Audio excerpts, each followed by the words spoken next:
প্রতি ম্যাচের আগে নারায়ে তাকবীর, আল্লাহু আকবার বলে মাঠে নামে আফগানিস্তানের ক্রিকেটাররা। খেলার পাশাপাশি নিজেদের ধর্মের প্রতি সবসময় অনুগত থাকে তারা। প্রত্যেকটা ম্যাচ শুরু হবার আগে এভাবেই আল্লাহ তাআলাকে স্মরণ করে 22 গজের মাঠে নামে আফগানিস্তান। অবশ্য আফগানিস্তান গেল বেশ কিছু বছর ধরে ক্রিকেটে যেভাবে সাফল্য অর্জন করছে তা সত্যি প্রশংসনীয়।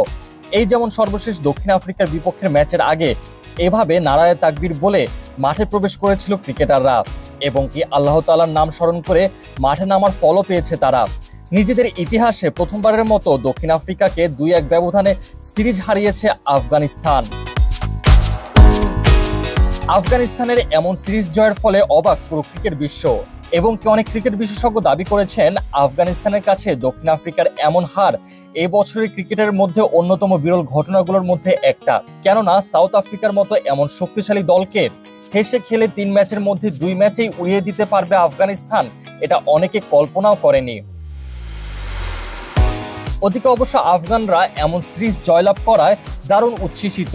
জয়লাভ করার পর আল্লাহ তাআলাকে স্মরণ করতে ভুলেনি এই ক্রিকেটাররা। মূলত ধর্মের প্রতি অগাধ বিশ্বাস এবং কঠোর পরিশ্রমের ফল মাঠের মধ্যে পাচ্ছে এই আফগান ক্রিকেটাররা। আর এই কঠোর পরিশ্রমের ফাঁকে মাঠের মধ্যে নামাজ পড়তে ভুলে যায় না আফগানরা। কখনো তো আফগানিস্তানের খেলা দেখতে আসা ভক্তরাও মাঠে নেমে আসেন নামাজ পড়ার জন্য। মাঠের মধ্যে এভাবে নিজেদের ধর্মের প্রতি অনড় থেকে তা পালন করার দৃশ্য খুব কমই দেখা যায় ক্রিকেট বিশ্বে।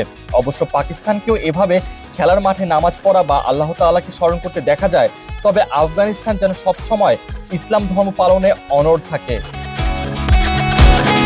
দিন যত যাচ্ছে আফগানিস্তান ততই যেন ক্রিকেট বিশ্বে নিজেদের অবস্থান শক্ত করে ফেলছে।